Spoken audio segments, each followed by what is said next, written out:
What's up, YouTube? This is Too Raw for TV.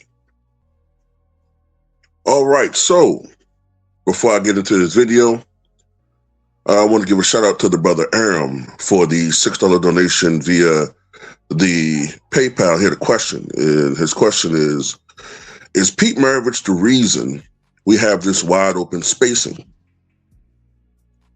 What would he do with a three-point line and dribbling where you can palm the ball, travel, etc.? In today's NBA, what would Pete be doing?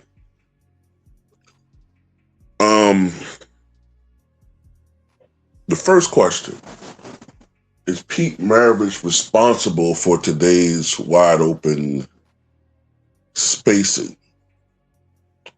I wouldn't say so. I wouldn't say that he's responsible for that because number one,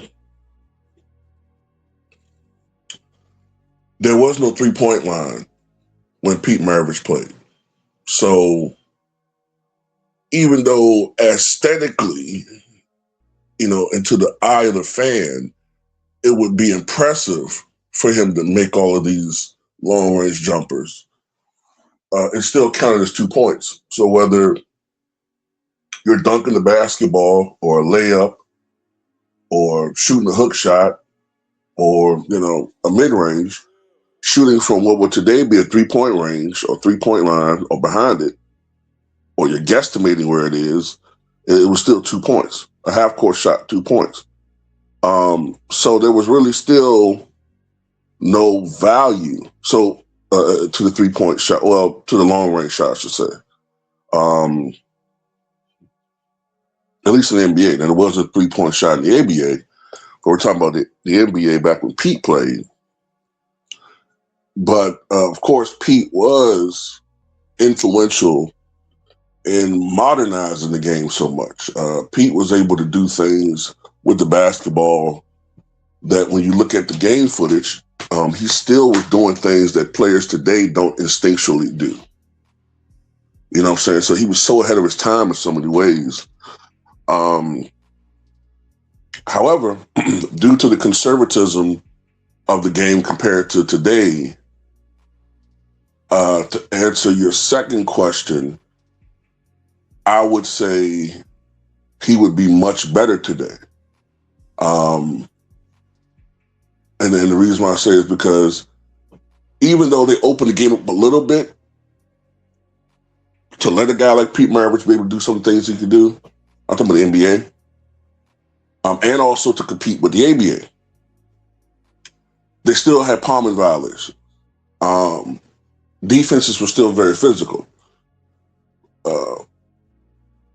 That led to, and plus the way that Pete played, his instinctual style often led to turnovers. I'm not saying he wouldn't turn the ball over in today's NBA,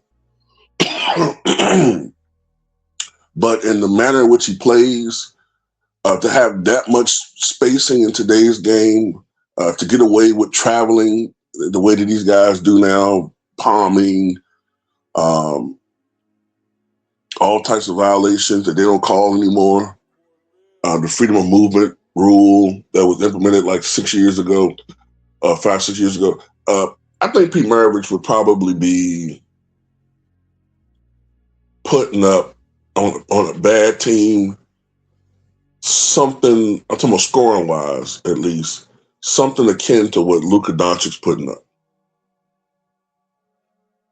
I could definitely see if he was putting up 31 points a night with the New Orleans Jazz in 76, 77, I don't see how in today's three-point trigger-happy league with all of the spacing and players aren't even expected to play defense anymore, I don't see how he doesn't even average 35, 36. You don't have the bigs down low like they did when he was playing. You don't have Kareem Abdul-Jabbar. You don't have Artis Gilmore. You don't have Bob Lanier. You don't have Jack Sikma. You don't have Moses Malone.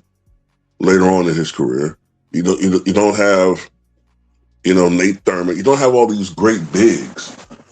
Most of these guys are, as I've said before, glorified stretches. So the rim pretty much is open for business. So I think that his field goal percentage will be higher. Although you could counter that with he'll take more threes. But instead of shooting 44, 45%, I think he was shooting around 46, 47%, which is a considerable improvement career-wise. I think that he'd probably be like I don't think that he would be Steph Curry behind the line. I'm talking about Pete Maravich, but I think he would probably be, just based upon watching him play, I think he'd be like a 36, 37% three-point shooter. About average, as far as percentage-wise. And the reason why I say I think he'd be average, because sometimes Pete would shoot him from very deep. His range would be comparable to Curry. I don't know if he'd be as efficient as Curry, but I could see him definitely being one of the more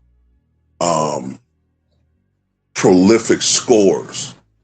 Like, what I mean by that is there's not a shot that Pete Maravich didn't like. Him, Rick Barry, Allen Iverson, Kobe Bryant, Michael Jordan, Elgin Baylor, those guys were the most confident shooters you'll ever ever have to play against. Most confident scorers. So that's my take on Pete Maravich. I think he'd be amazing offensively. I don't think he'd be a good defender. He was only like 6'5" or 200 pounds. So, I think he'd be a guard, but I think he'd be a combo guard, as he was probably more likely in real life. Although I think he sometimes played small forward back then, but I think he'd be exclusively a backcourt player today. But to answer your initial question, to go back to that one, I think the reason why the game is the way it is today is you had some people who think they're smart. They looked at precursor teams. They looked at the 2001 Bucks, and they looked at, the 7 seconds or less Phoenix Suns teams, and they noticed that those teams were very popular. They were entertaining to watch. And, they looked at some analytics, and they made a decision that, the three-point shot over time, in their mind, was worth more than the two-point shot. Even though it's less efficient, over time, it's more efficient to shoot threes than long twos. That was their decision. So we got to shoot more threes. And then starting around 15 years ago, we definitely started seeing that trend of teams around the league phasing out traditional big men because they were getting in the way as far as how they want to modernize the game. They started having more and more stretch bigs. You had to be able to shoot threes if you're going to play in the NBA if you're big. And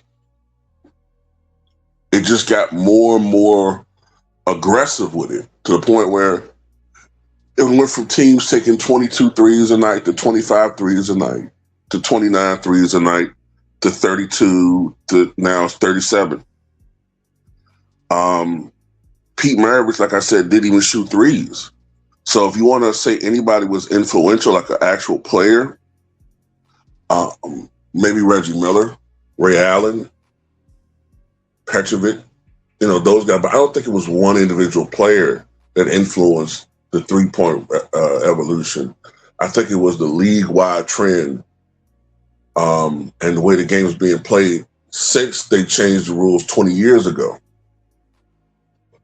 Because everything was starting to be pushed more toward the perimeter anyway.